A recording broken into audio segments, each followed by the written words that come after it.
नमस्कार दोस्तों। एक पेशेंट हमारे पास बाहर से ट्रीटमेंट कराने के लिए आए। उनकी मेन प्रॉब्लम ये थी कि उनका सामने का दांत टूटा हुआ था, जो कि स्माइल करने में बिल्कुल अच्छा नहीं लग रहा था। उन्होंने बताया कि उनको चोट नीचे जमीन पे गिरने से लगी थी।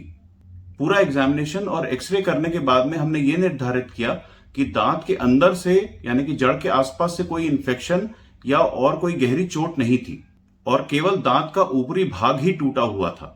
दोस्तों, सामने के दांतों में हम जब भी कोई ट्रीटमेंट प्लान करते हैं तो हम दो चीजों का ख्याल बहुत ज्यादा रखते हैं। सबसे पहला तो ये कि सामने के दांतों में किया गया इलाज बहुत ही अच्छा दिखना चाहिए और दूसरा, जो भी इलाज किया गया है वो काफी लंबा चलना चाहिए।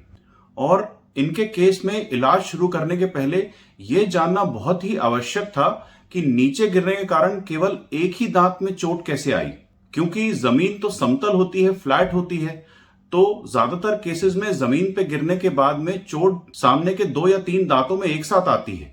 और इसका जवाब हमको दांतों के एग्जामिनेशन में मिला। जब हमने दांतों का एग्जामिनेशन किया तो ये पाया कि जो दांत फ्रैक्चर हुआ है वो सारे दांतों में सबसे ज्यादा आगे पोजीशनड है। इसका मतलब सबसे बाहर निकला हुआ है और इमीडिएटली उसके बगल वाला दांत लाइन से थोड़ा अंदर है।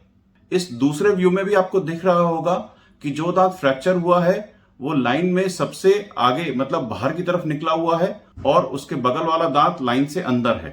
इसी कारण से जब ये जमीन पर गिरे तो जो दांत सबसे आगे था, चोट का पूरा की पूरा असर या फोर्स उसी एक दांत पे आया और वो फ्रैक्चर हो गया। यदि दांत लाइन में होते यानी कि पंक्तिबद्ध होते तो चोट का असर मिलके 3 या 4 दांत आपस में झेल लेते। मतलब कि चोट का जो प्रेशर है वो केवल एक दांत पे ना लगकर 3 या 4 दांतों में डिस्ट्रीब्यूट हो जाता और फिर शायद इतना डैमेज नहीं होता।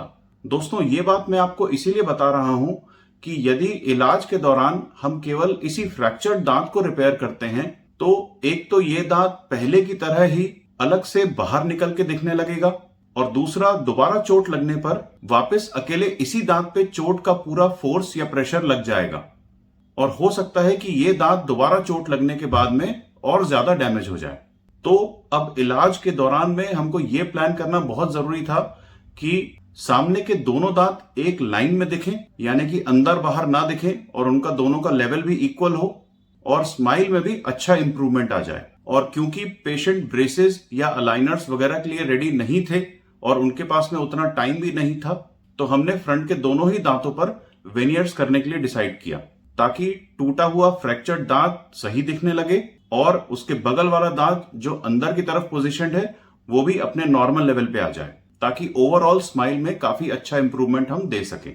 और इस वेनियर्स के इलाज में समय केवल 3 दिन का ही लगना था। जैसा कि आपको इस फोटो में दिख रहा है, इलाज के बाद में दोनों फ्रंट के दांत इक्वल लेवल पे हैं और अच्छे दिख रहे हैं और पेशेंट की स्माइल भी काफी अच्छी इंप्रूव हुई है।